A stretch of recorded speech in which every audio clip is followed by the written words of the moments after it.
Hey everyone, today let's get into a brief review of gluconeogenesis. So you may be knowing what is gluconeogenesis. It is the synthesis of glucose molecule from non-carbohydrate sources. I have a detailed video on this in my channel.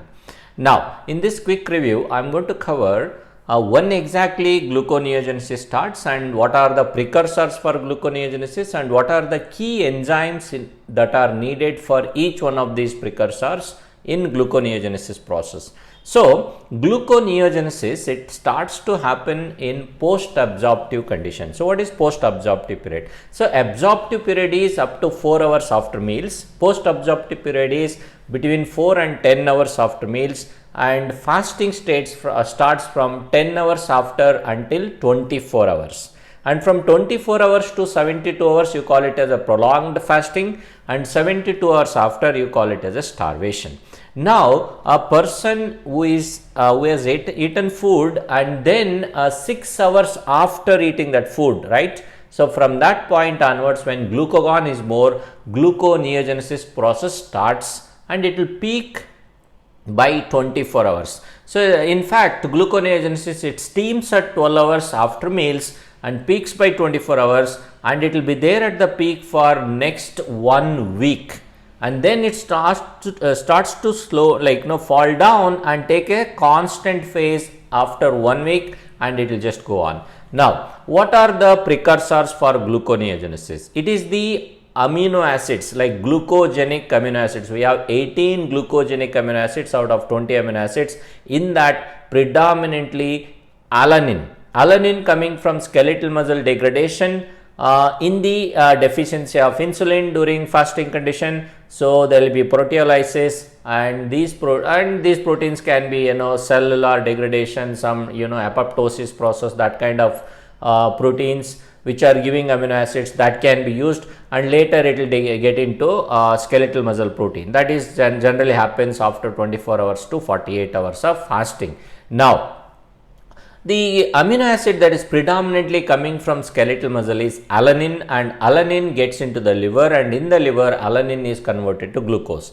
And this is the predominant source of gluconeogenesis in the very first week of gluconeogenesis. Okay, and then now next source of gluconeogenesis is lactate that come from anaerobic glycolysis, especially in the red blood cells, and the other source is propionyl CoA that can come from oxidation of odd number carbon fatty acid, and the fourth source of gluconeogenesis is glycerol that come from adipose tissue triacyl glycerol breakdown. Now, what are the key enzymes that are necessary for the conversion of alanine into glucose? You need 2 alanine to make 1 glucose molecule, and the key enzymes involved in gluconeogenesis to convert alanine into glucose is, of course, alanine has to be converted into pyruvate, and that is done by alanine transaminase. Now, from pyruvate onwards, like pyruvate reversing back into glucose, so we need 4 key enzymes which are needed for gluconeogenesis, and these 4 key enzymes, so I am just talking about the key enzymes, and these key enzymes are critical enzymes are pyruvate carboxylase, phosphoenol pyruvate carboxykinase, fructose 1,6-bisphosphatase, and glucose 6-phosphatase. These are the key enzymes which are involved in the conversion of alanine, 2 alanines into 1 glucose molecule. Similarly, 2 lactates can be converted into 1 glucose. So, lactate has to be first converted into pyruvate, that is done by lactate dehydrogenase, and then these 2 pyruvates will go back into glucose, and for that the critical enzymes are similar to alanine, what I have told earlier. It is pyruvate carboxylase, phosphoenol pyruvate carboxykinase, fructose 1,6-bisphosphatase, and glucose 6-phosphatase. These are the key enzymes for conversion of lactate into glucose. Now, coming to key enzymes that are involved in the conversion of propionyl CoA into glucose. So, propionyl CoA coming from different sources. Basically we have couple of sources for propionyl CoA. I will give those sources now, and you can remember them as Bob needs vitamin M, BOB Bob, and needs is nothing in that. and then VITM, vitamin M, right? B for bile acid synthesis is one of the source of propionyl CoA. O for oxidation of odd number carbon fatty acid, another B for oxidation of branched chain fatty acid, that is phytanic acid, and vitamin M, that is oxidation of valine, isoleucine, threonine and methionine. So these are the sources of propionyl CoA. So once you get propionyl CoA, which is a 3 carbon molecule, so propionyl CoA will be converted to methyl malonyl CoA done by propionyl CoA carboxylase, and that needs vitamin biotin for it, right? Once you get methyl malonyl CoA, you are going to convert that into succinyl CoA done by methyl malonyl CoA mutase, and for that you need deoxyadenosyl cobalamin, which is a form of vitamin B12. Okay, and after that, once you get succinyl CoA becomes succinate, succinate to fumarate, fumarate to malate, and then it gets into gluconeogenesis. For that you need phosphoenol pyruvate carboxykinase, and then fructose 1,6 bisphosphatase and glucose 6-phosphatase.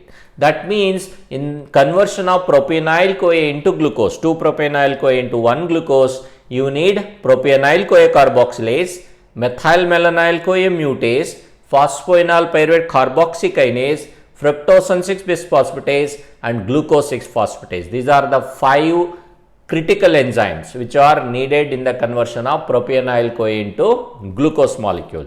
Now the finally conversion of glycerol into glucose. 2 glycerol molecules can be converted into glucose, and all this happens in the liver, remember that. Now glycerol is converted to glycerol 3-phosphate, that is done by glycerol kinase. Glycerol 3-phosphate is converted to dihydroxyacetone phosphate, that is done by glycerol 3-phosphate dehydrogenase, and from dihydroxyacetone phosphate it will reverse back into glucose, and for that you need fructose 1,6 bisphosphatase and glucose 6-phosphatase. That means in the conversion of 2 glycerol into 1 glucose, you need 4 critical enzymes, that is glycerol kinase, glycerol 3-phosphate dehydrogenase, fructose 1,6 bisphosphatase and glucose 6-phosphatase. So with the help of all these 4 critical enzymes, 2 glycerols will be converted to 1 glucose molecule. So these are the precursors for gluconeogenesis process in the liver, and liver is the major organ where gluconeogenesis goes on during prolonged fasting, fasting state and post-absorptive state. That means 6 hours after meals onwards, as long as the person is fasting, gluconeogenesis will go on in the liver to provide glucose into the blood, thereby brain and our red blood cells will use that glucose. So this is what is gluconeogenesis process. And when it comes to regulation of gluconeogenesis, you got to remember the key regulatory enzyme in gluconeogenesis is fructose 1,6 bisphosphatase. How this enzyme is regulated? It depends on the concentration of a molecule called fructose 2,6 bisphosphate. So this fructose 2,6 bisphosphate concentration is much higher under fed condition, and during that time PFK1, which is a glycolytic enzyme, is positively modulated by this molecule, and fructose 1,6 bisphosphatase, which is a gluconeogenic enzyme, is negatively modulated by fructose 2,6 bisphosphate. So when you go into fasting state, at that time the concentration of fructose 2,6 bisphosphate decreases. That means its positive effect on PFK1 is not there. That means glycolysis goes down, and its negative effect on fructose 1,6 bisphosphatase is also not there. That means fructose 1,6 bisphosphatase becomes more active and gluconeogenesis is increasing. Okay, this is how your gluconeogenesis and glycolysis is regulated simultaneously by a single molecule, that is called as fructose 2,6 bisphosphate. Okay, so these are the critical enzymes which are involved in gluconeogenesis process in the conversion of alanine, lactate, glycerol, propionyl CoA into a glucose molecule, and also a regulation on gluconeogenesis. It is done at fructose 1,6 bisphosphatase enzyme, which is mediated by a molecule called fructose 2,6 bisphosphate. So that's about gluconeogenesis. Cool.